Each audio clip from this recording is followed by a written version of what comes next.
Assalamualaikum warahmatullahi wabarakatuh. Bersama dengan Ibu Qurratu A'yun, kita akan membahas bersama dalam rangka pembuatan pengembangan perangkat persiapan Darajah PPG. Diawali dengan adanya masalah-masalah yang terpilih yang akan diselesaikan. Kemudian yang kedua, akar penyebab masalah diungkap. Yang ketiga, eksplorasi alternatif solusi. Yang keempat, analisis alternatif solusi. Yang kelima, pembuatan rencana aksi berupa aktivitas-aktivitas. Dan yang keenam adalah pembuatan rencana evaluasi dengan aktivitas-aktivitas apa saja.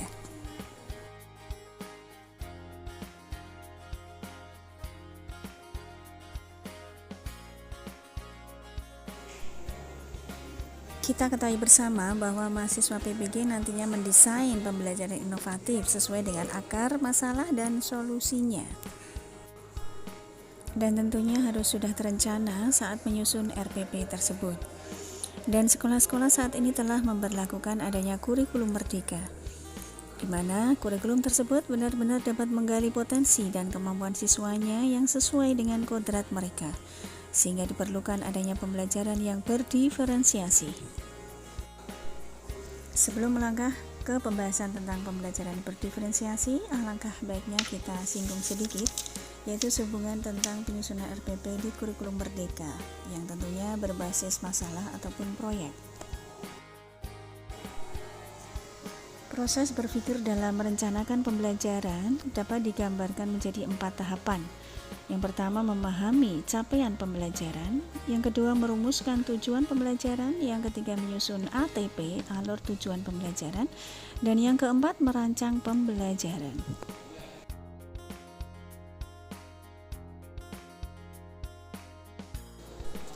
Capaian pembelajaran adalah kompetensi yang harus dicapai oleh peserta didik dalam satu fase. Dan pada capaian pembelajaran ini diharapkan siswa dapat mengembangkan adanya keterampilan proses yang terdiri dari mengamati, mempertanyakan dan memprediksi, merencanakan dan melakukan penyelidikan, memproses dan menganalisis informasi, mengevaluasi dan refleksi, serta mengkomunikasikan hasil. Dan juga diupayakan pembelajaran yang bersifat kontekstual dan dikaitkan dengan keseharian peserta didik. Kemudian untuk tujuan pembelajaran dirumuskan dengan menganalisis kompetensi dan ruang lingkup materi pada capaian pembelajaran. Pada saat penyusunan ATP, alur tujuan pembelajaran sama dengan fungsi silabus tahun sebelumnya, merupakan perencanaan dan pengaturan pembelajaran serta asesmen secara garis besar untuk jangka waktu satu fase. Kemudian tahap yang keempat adalah merancang pembelajaran. Pada perancangan pembelajaran, mahasiswa PPG dituntut untuk mendesain pembelajaran yang inovatif sesuai dengan akar permasalahan dan solusi alternatif. Hal ini harus sudah terencana saat menyusun RPP.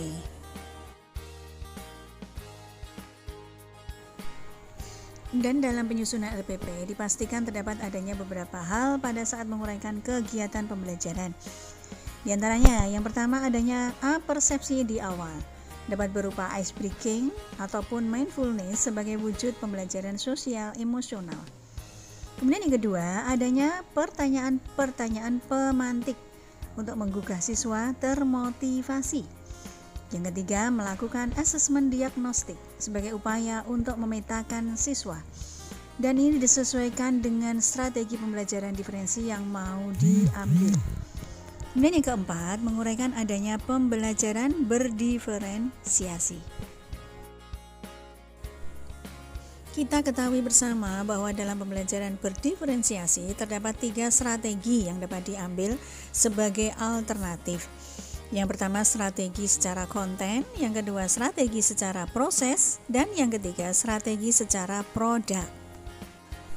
Pada strategi pembelajaran secara konten, maka asesmen diagnostik yang kita lakukan sebelumnya itu digunakan untuk memetakan siswa berdasar minat, bakat, dan kemampuan.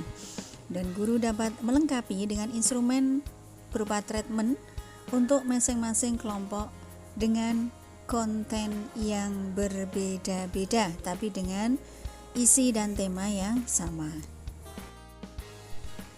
Kemudian pada strategi pembelajaran secara proses, maka asesmen diagnostik yang dilakukan adalah untuk memetakan siswa berdasar gaya belajarnya.